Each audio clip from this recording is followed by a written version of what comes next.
Voici le nouvel ennemi de nos habitats, la punaise de lit. Dans les années 30, on avait réussi à s'en débarrasser, mais depuis une dizaine d'années, elle serait des milliards à s'être développée dans nos intérieurs. Essentiellement dans les grandes villes. New York, Montréal, Paris. Elles prennent l'avion, le bateau, le train, etc. Et elles vont partout dans le monde. Je vous rappelle que la France est la première destination touristique dans le monde. Et donc on en reçoit de partout des punaises. Nous les ramenons dans nos bagages. Et une fois installées chez nous, elles peuvent nous mordre des dizaines de fois en une nuit et nous rendre la vie impossible.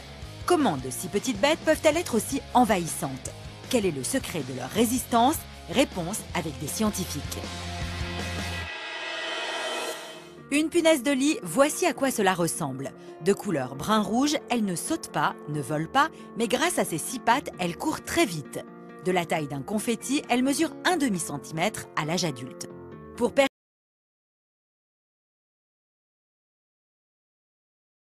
Première information, la punaise de lit pourrait bien être le plus vieux compagnon de l'homme. Autrefois, ces punaises, effectivement, vivaient peut-être sur des chauves-souris dans les grottes. Et puis, comme dans les grottes, il y avait aussi l'homme, elles se sont adaptées à l'homme. Et quand l'homme a quitté la grotte, eh bien, elles sont parties avec. Et voilà, et depuis, elles ne nous lâchent plus. Et pour cause, elles ont besoin de nous pour vivre. Les punaises de lit sont des insectes exclusivement hématophages, c'est-à-dire qu'elles ne se nourrissent que de sang. Enfin, nos intérieurs modernes sont idéaux pour leur développement.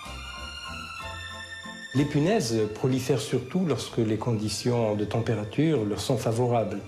Alors, pour avoir cette température ambiante à 20 degrés à peu près, elles vivent dans l'environnement humain, en particulier dans la chambre, où il fait toujours autour de 20 degrés à peu près. Pour devenir adulte, la larve a besoin d'un seul repas de sang, qu'elle ingurgite en une dizaine de minutes. Ces piqûres provoquent des boutons qui entraînent de fortes démangeaisons, mais rassurez-vous, elles ne véhiculent aucune maladie et ne sont donc pas dangereuses pour l'homme.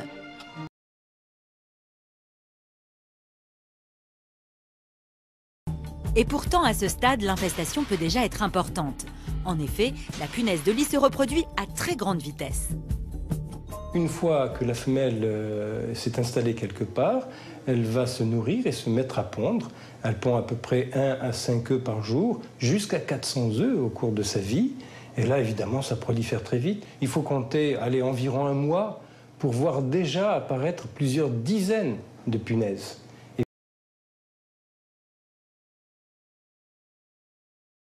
En plus résistantes aux insecticides, comme nous l'explique notre parasitologue.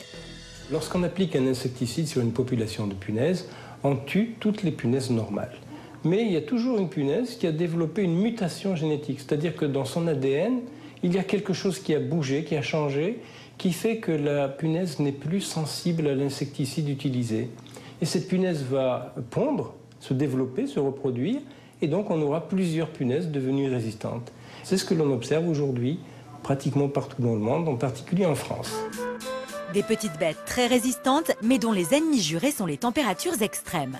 Voici donc le premier réflexe à avoir si vous pensez être infesté de température, voire même au sèche-linge, permettra aussi d'éliminer celles qui s'y cachent. Deuxième astuce, le froid. Placez vos vêtements et objets infestés au congélateur pendant 72 heures, car par moins 10 degrés, les punaises ne survivront pas non plus. C'est le secret de ces petites bêtes, il nous fallait pas moins de 3 spécialistes, le docteur Areski Izri, parasitologue, Julie et son chien Rocky, renifleur de punaises, et Stéphane Andru, désinsectiseur.